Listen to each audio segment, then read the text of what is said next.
வணக்கம் மக்களே, வணக்கம். உண்மை சேனல் ரமேஷ்.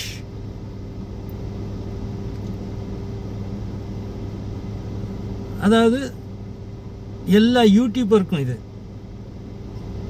எல்லா யூடியூபரும் உடனே எல்லாம் படித்து அறிவாளியாக வந்தது அப்படிங்கிறதெல்லாம் கிடையாது. எல்லா யூடியூபரும் என்ன செய்கிறீங்க, கேமராவை பிடிச்சி பேசுகிறீங்க. இப்போ தாவேக்கா 2024 ஆரம்பித்த கட்சி 2026 அரசியல் ஜெயிச்சு வந்துருச்சு. அதில் உள்ள அமைச்சர்கள், எம்எல்ஏக்கள் எல்லாருமே சின்ன வயசுக்காரங்க, குறைச்சி அனுபவம் இல்லாதவர்கள். அவங்க இப்போ தான் வந்திருக்காங்க, ஒரு மாதம் ஆச்சு.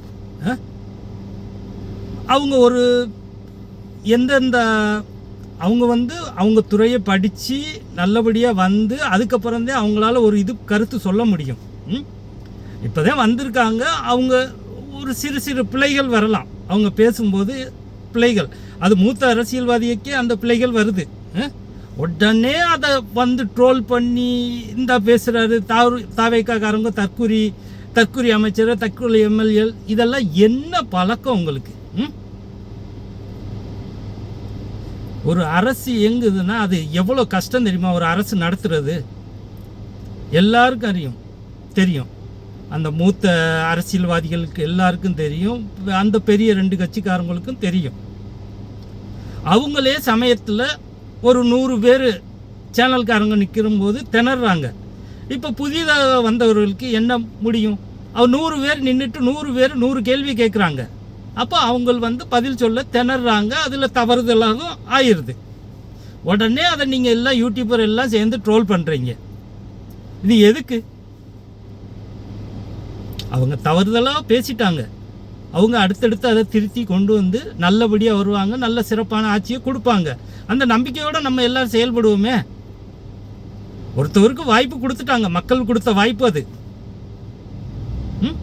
அதை அவங்க பயன்படுத்தி வரட்டுங்க.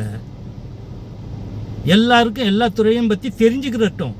திடீர்னு வந்த ஒரு 2 வருஷத்துல எல்லா பேரும் கட்சி எது என்னன்னு தெரியாமையே அவங்க எல்லா பேரும் வந்துட்டாங்க.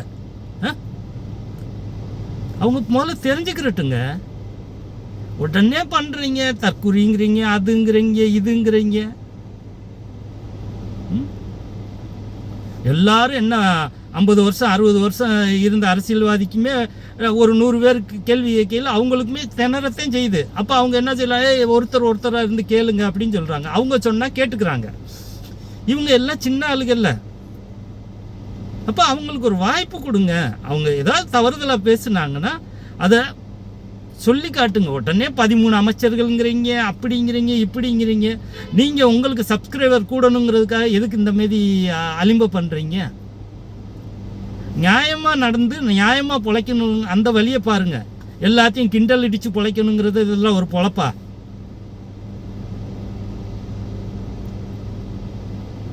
பிழைகள் திருத்தப்பட்டு கொள்ளும், திருந்திடுவாங்க. அவங்கவுங்க துறைகளை பற்றி தெரிஞ்சுக்கிட்டு இனி எல்லாம் நல்லபடியாக பேசுவாங்க. ஓகேங்களா? நன்றி, வணக்கம்.